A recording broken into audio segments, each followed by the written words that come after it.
He's the mastermind behind the award-winning Murder on the Space Coast podcast, and he's joining me today to talk about a potential break in one of the cases. Welcome to Florida Today's Eye on Brevard. I'm Rob Landers. Joining me today is John Torres, the voice and reporter behind 4 seasons of Murder on the Space Coast, including one featuring missing Malabar firefighter Brandy Hall. Today, I'll talk to John about Brandy Hall, a potential break in the case, and the 5-episode update he's got coming to season 3 of the podcast.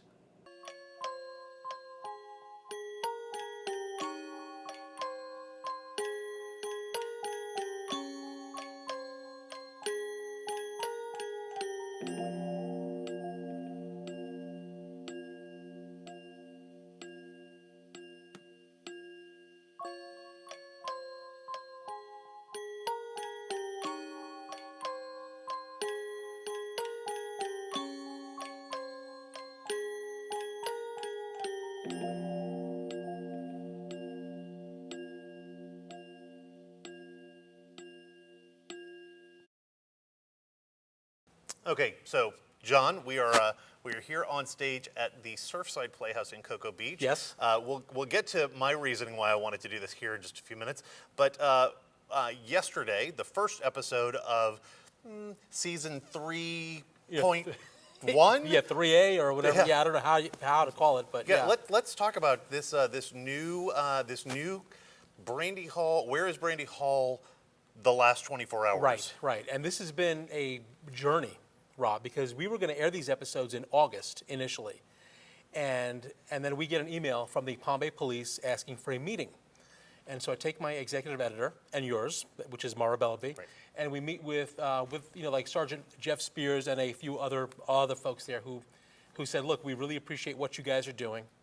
You guys have helped breathe new life into this case, and to inspire a lot of people interested in it, but we're closing in on some stuff. Can you hold off a little bit on airing these episodes? And so Mara and I were like, well, our biggest concern is we want to solve it for Brandy's family. We want Brandy's mother, Debbie, who you've met, heartbreaking every time you talk to her, right? I mean, she's just, always weeping about Brandy. We want some closure for her family, and so anything that will help, we are down for it. So we've held on to these episodes. But as we're holding on to these episodes, some new things are happening in the case. So it's been rewrite, re-record, re-stuff. And in fact, the day before the episode airs. Well, the day before, say we're recording early. Yes. For a show on the 16th. Right. And then, so yesterday, by the time this airs, it will be yesterday. Right. There's actually a dig that was supposed to have happened in Palm Bay. Right. So it could be. We actually don't know what has happened from that dig because, like I said, we're recording early. So if you want to read more about that particular dig in the Brandy Hall case that has happened or at least was scheduled to happen on the 15th, go to floridatoday.com because they can promise you that this guy right here will have the latest information on that. Yeah. But so you've been working diligently. I mean, you've made some very good friends. Yes. Doing this particular storyline of Murder on the Space Coast. Right. Now, for people who don't know, there have been 4 seasons. Where is Brandy Hall was season 3, and one of our most popular seasons. You had your very good friend Sid Liddell, may rest in peace, Yep. that we lost earlier this year. That's right. He was the retired detective who was He was tireless, not letting go of this right. at all. And then, kind of almost in a passing of the torch, comes Yes. in private investigator Nick Sandberg. Right. So talk to me about Nick and what's kind of transpired with Nick. Well, I sort of feel like this is all coming together now because Nick is a Palm Bay kid. Right? He was in high school or even grammar school when this happened. I guess he was in high school when this happened. But he grew up in the area. He heard the podcast. He got all excited. He's an ex-cop, retired, and was opening up his own private eye business here in town. And so he called me and he wanted to get involved pro bono for the family. The investigator in charge of this now, Jeff Spears, is a Palm Bay native. He was in high school when this happened, and he remembers it, and he remembers the kids in high school talking about it, and so forth. So we have some local people that are really invested in this case, really interested, and they are the perfect people to take over from Sid, who you met a few times, and Sid was he was like the old dog on like a bone. He was not. He was just either he died or it was solved. And it's really amazing. He never met Brandy. He never met her family or anything like that before this happened. But he was a veteran. Brandy's father fought in Vietnam, so he just felt that kinship, and he saw what the suffering of the family, and he just wanted to help them. So okay, Find closure. let's play let's play devil's advocate here for people who have been, I'm going to say it, I'll go ahead and say it, for people who've been living under a rock and either have not heard anything about this case or have not listened to Murder on the Space Coast, shame on you. Yes. Talk to me about Brandy Hall. Who was she? What happened? Right. Brandy Hall was a 32-year-old firefighter who was living in the Malabar and Palm Bay area. She was a firefighter, a young mother of two, who went missing August 17th, 2006. Her truck, which wasn't just any truck, it was her prized pickup truck, tricked out. It was raised up with the rims, all the extras that you could have on a light truck, was found 12 hours later in a pond out by BCC, which is now Eastern Florida State College, in Palm Bay. And in the truck was blood, Brandy's blood. Now, she was involved in a very unhappy marriage. Her husband was going to be sentenced to jail the following day on a marijuana growing charge. She was having an affair with a married fire captain, had gotten into a few verbal arguments and also text arguments with the man's wife. And so she leaves the Malabar Fire Department at about around 10:30 on Thursday night. She's going to go and fuel up.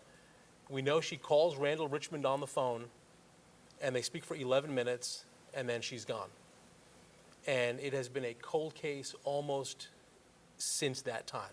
And I recently interviewed Jeff Spears about this case again, and he was talking about the first 48 hours of any investigation are so critical, right? I mean, we hear that all the time. The first 48, you have like shows on TV about the first 48. Well, the first 48 here, the cops were really dealt a raw deal because Jeff Hall was being sentenced to jail. His lawyers were appealing the case, and they told him, you cannot speak to the cops at all about anything.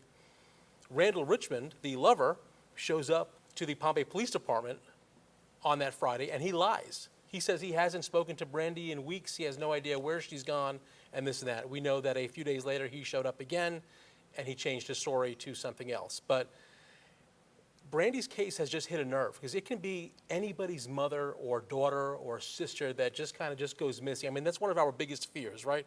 School shootings, if you're a parent, right, you always get nervous about that. And somebody who you love just going missing.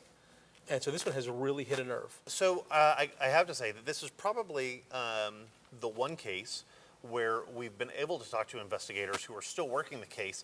Although when we initially did this, we had, well, thank you so much for doing this, and there really wasn't anything happening.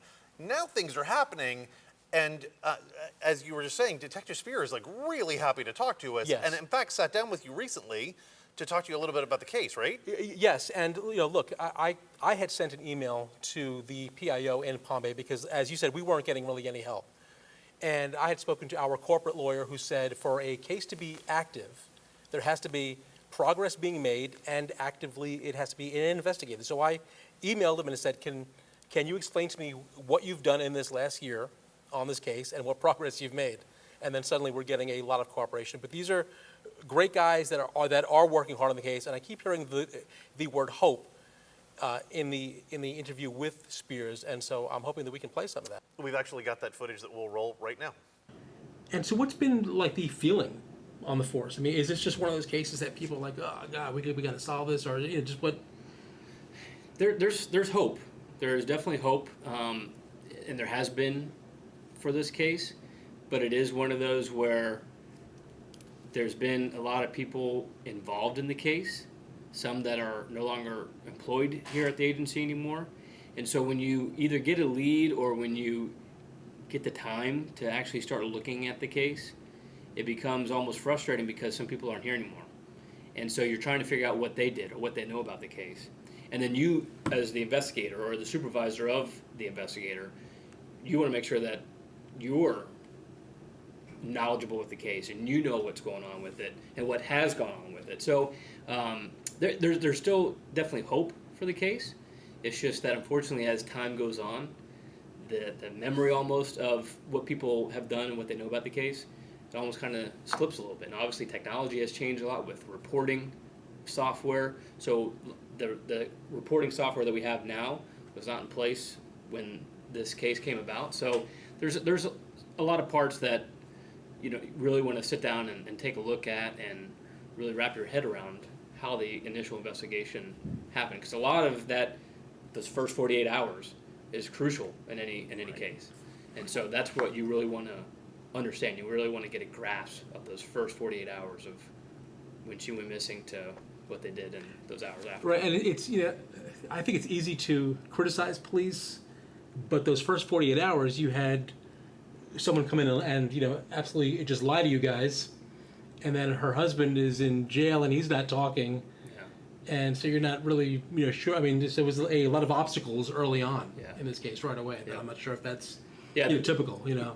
Yeah, and every case is different, and you have to be prepared to handle those obstacles, with as they come. But it definitely is frustrating when you have a lot of people involved and you have other crimes that are happening with those same people.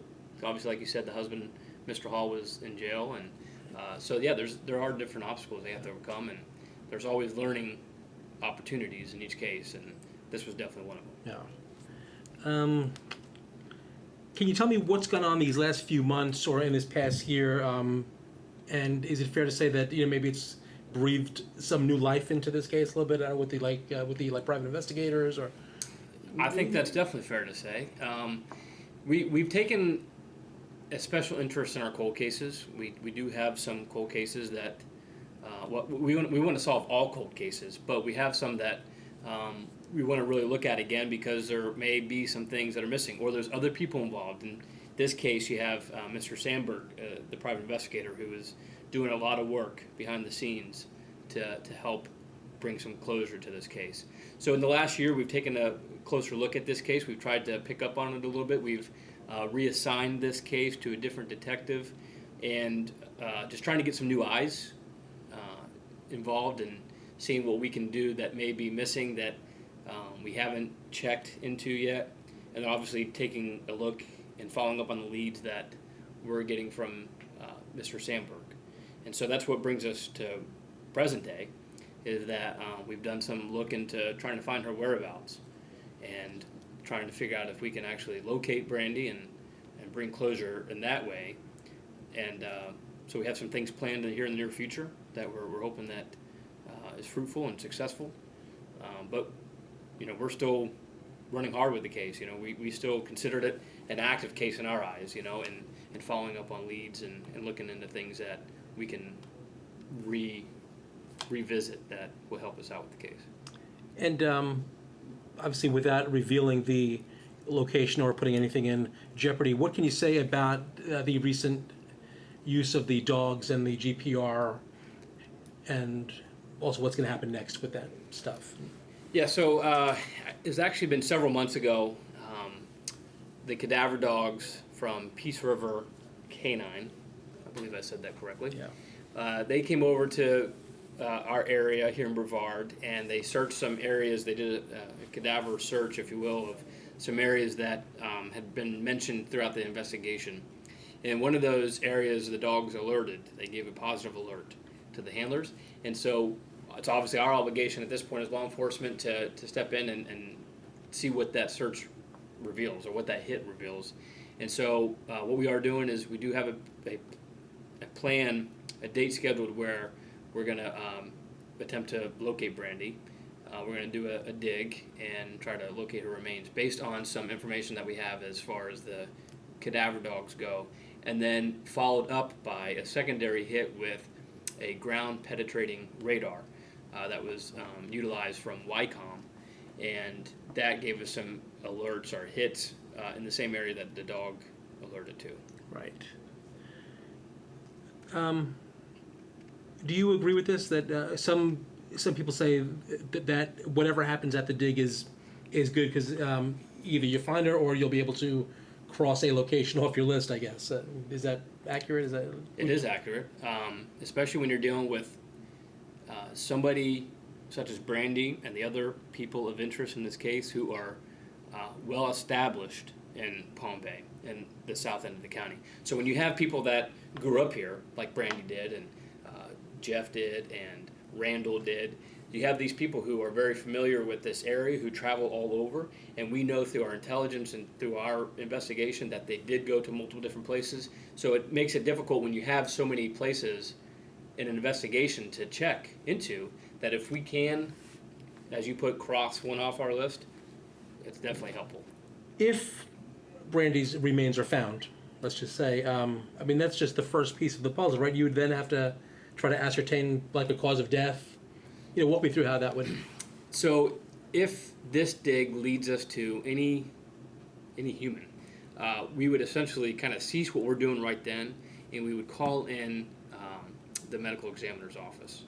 And they would essentially take over, because now we're dealing with human remains, or what we believe to be human remains. And at that point, the medical examiner essentially takes over and will verify at the point where we've concluded we have all the remains to figure out what the cause of death would be. And once we have that, which could take days, it could maybe take a week depending on what we're dealing with environmentally, that we would keep rolling forward. And now if we have a cause of death to attach to this case, along with hopefully Brandy or somebody else, we just keep rolling with the investigation and see where it leads us. A lot of attention has been paid to Brandy's last 24 hours, and in particular her last hour. How important is that in trying to really pin down, as close as you can, what happened to her? Extremely important. I think it's probably one of the most important, other than, what a motive could be behind the killer. But I think it's definitely important because it kind of goes back to what I was saying with the first 48 hours. Those are all critical. Those are all crucial. It's a crucial timeline to paint where they were and who they last spoke to moments before their death. So, those hours leading up to the disappearance, definitely crucial, and it's going to be of evidentiary value in the long run to figure out who they were with last and what they were doing. I think I'm done, Jeff. Is there anything that you want to add that I haven't asked you, or anything that you want to say? Or No. Luckily, this case is moving forward, and that's a good thing. Whether we find her when this dig happens, or we find her in a couple months, my biggest goal, my philosophy is that we work every case until there's nothing to work. And with this case, there's things to be done with it, and I think it proves that that's happening now with what we have in plan, or what we have in place, and we want to just keep moving in that direction. And hopefully we can find her and bring closure. Okay, John, so as we mentioned earlier in the show, there was a dig that was planned for the 15th. That was yesterday. Yep. By the time this airs, where are they looking? Well, we don't want to really reveal that, Rob. Obviously, I know it. I think you know it because I'm pretty sure that I have told you. It's an obvious location that has never really been searched, and in August, in fact, the day before the anniversary of Brandy's disappearance, 2 dogs from Peace River Canine came in and searched this area independently, because the dogs have to go one, and then the handler has to put it away. The other dog is released, and they both hit in the same area. Okay, so just to clarify for people who have watched Murder on the Space Coast or listened to Murder on the Space Coast in season 1, that's the actual way that you handle tracking dogs, right? Yes. You bring one in, they hit. You bring another one in, and Right. see what happens. And the 2 handlers don't talk to each other after they search. So, Amazing. In fact, I was watching the first handler to see if anything, and she wouldn't even look up. She walked right back with the dog. She put it in its cage. The other handler went out with his dog, but they both hit in the same area. Then YCOM, or Young's Communications in Palm Bay, generously donated a technician with ground-penetrating radar to assist in the search. And he went over that area where the dogs hit, and there seemed to be something happening about 6 feet deep. So now, our hopes were really high at the time, but the dog handlers were saying that it could be septic tanks, it could be a horse that got buried there. That's I mean, this is horse country, that part of the county. But Nick Sandberg went to the county, and there's no septic there, and there's no pipes there supposedly. So something is there that hopefully will lead to some answers. Now, I asked Jeff Spears what happens if you find bones. What happens there? He says if they find human remains, they almost have to stop immediately and contact the medical examiner, who then has to take over the investigation. Right, so you basically have, at that point, a forensic anthropologist kind of person who's coming out, looking at the bones, trying to determine just from the way the body is laying, if they died there, if they were dumped there, if that kind of information, which, I mean, at 6 feet down, you would assume that the hole was dug and the body would have been dumped. Right. But again, you have to have it on record. Right. Do it the right way. And so look, I mean, how I look at it, Rob, is that whatever the dig yields is good, because this is one obvious place that can then be crossed off the list if nothing is found. Right. So the reason why I wanted to, sit down with you on this stage to talk about Brandy Hall is this is where we did our live event following the original season. Right. On her podcast, or on at least telling her story, where her ex-husband or her late husband, Jeff Hall, was sitting in the front row with her daughter, correct? Yes. And Sid Ladow was here. Right. And Brandy's mom was right on this stage, right where I am right now. Right here. So it was really important to me to kind of come full circle, which is why I'm very grateful to Brian Bergeron and Surfside Playhouse for letting us come in today. Absolutely. Okay, so what can you tell me that's different? What's different? What information am I going to get in 3.1 out of the last 24 that we didn't get? Well, we keep hearing about the last 48 hours, et cetera, right? We dive in deep to the last 24 hours using Sid Ladow's 150 pages of interviews. I went and I took meticulous notes, Nick Sandberg's information, the cops' information, and we trace Brandy's last 24 hours almost minute by minute. I went through her phone logs, and I had them all laid out at home on the floor, and I'm highlighting yellow for Randall, red for Jeff, all the calls that she either made or she received, her texts. How many yellow pens did you go through? Quite a lot. Her and Randall, I think that final day, either texted or spoke over 80 times. Yeah. And so, I think it was lovey-dovey stuff. But other still, people, that guy who said he didn't talk to her. Yeah, right. He said that he hadn't spoken to her in weeks. But other people that I have spoken to said, no, that sounds like an argument. If you're going back and forth like that, who knows? Wow. Yeah. So we're going to get that, and a lot of just other people who were never interviewed by the cops initially. Just some weird either coincidences or they had something to do with it, including a landlord who has a tie to a reality show, who we've actually written about in Florida today. I mean, not about him, but about the reality show and a person who was on that reality show who had been arrested or something. And so it's just a bizarre case, Rob, and we really dive deep. And you will learn a lot of new things today about this case if you listen to these episodes. All right, so any other updates on any of our other seasons that we've done? Well, only that Gary Bennett is being transferred again, or has just recently. He was transferred. He is pretty much out of options, out of hope, unless Frank Clifford, a local attorney who has been working his case and is trying to change the law a little bit to allow him to appeal one more time. Otherwise, he's kind of he's out of options. But I'm also hard at work, Rob, on season 5 at the same time, which is the Crosley Green case, which we're hoping to get started before Christmas, but with all this work and the attention being paid to Brandy, I don't it might be 2020. I'm not sure. Well, I'm actually really excited for season 5 because season 5 will be the first podcast, the first season of the podcast produced in our brand new podcast studio that will be in our new Viera office. So I'm actually excited about that. I can't wait for us to get in that building so we actually have a studio to do this stuff in. At least you're excited about it. See, I'm loving working from home because I can wash clothes, I can work in my underwear, I can play video games at lunchtime. No one needs to know that. That's a visual nobody needs, John. But it is nice to know that you are washing your clothes, so that's good to know. All right, John, so I did have an ulterior motive here. So in addition to kind of celebrating our legacy with Brandy Hall on the Surfside stage, congratulations. I understand you are in a show coming up on this very stage. Talk to me about that. Yeah, it's a show called Curtains, which opens November 8th and plays for, I believe, 3 weekends, including 4 shows the final weekend right before Thanksgiving.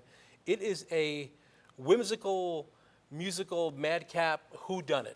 And it's about a detective in Boston in the late 50s who loves musical theater.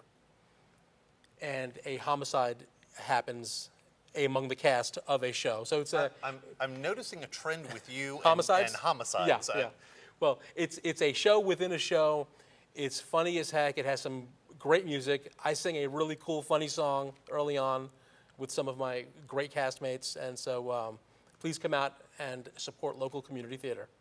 Perfect. All right, John. Well, thanks so much, and I look forward to not only getting my hands on season 3.1, as I'm calling it, or 3B, but really kind of learning about all of the new things that Nick and the Palm Bay Police are all discovering, and really learning about what happened to Brandy. Yeah, so, absolutely. And thanks for having me on, Rob. I appreciate it. Thanks for staying on this. All right. That's our show for this week. Join my colleague Isadora Rangel next week when she takes you inside the reporting on our latest investigative work. Remember, you can rewatch this episode and find more local news online at floridatoday.com. Thanks for watching.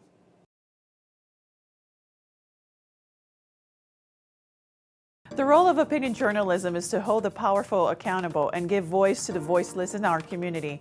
Hi, I'm Isadora Rangel, Public Affairs and Engagement Editor at Florida Today. The Space Coast is special for many reasons, and I love the innovation we're seeing across the county and the smart people we're attracting to our area. You may have noticed that I have an accent. I was born in Brazil, but it doesn't take a rocket scientist or even a native of Florida to know that the Space Coast is filled with people who want to achieve more for their lives. It is gratifying to me to help shine a light on those who are achieving more the right way, those who are cheating the system, and those who are falling through the cracks. I take pride in bringing community issues that go unnoticed into the foreground and helping you understand why the issues are so important to us. Don't be afraid to say hi if you see me hanging out in downtown Melbourne, one of my favorite spots on the Space Coast. You can also find me on social media or drop me an email anytime. I'm Isadora, and I am one of the Florida Today journalists ready to help you know the Space Coast.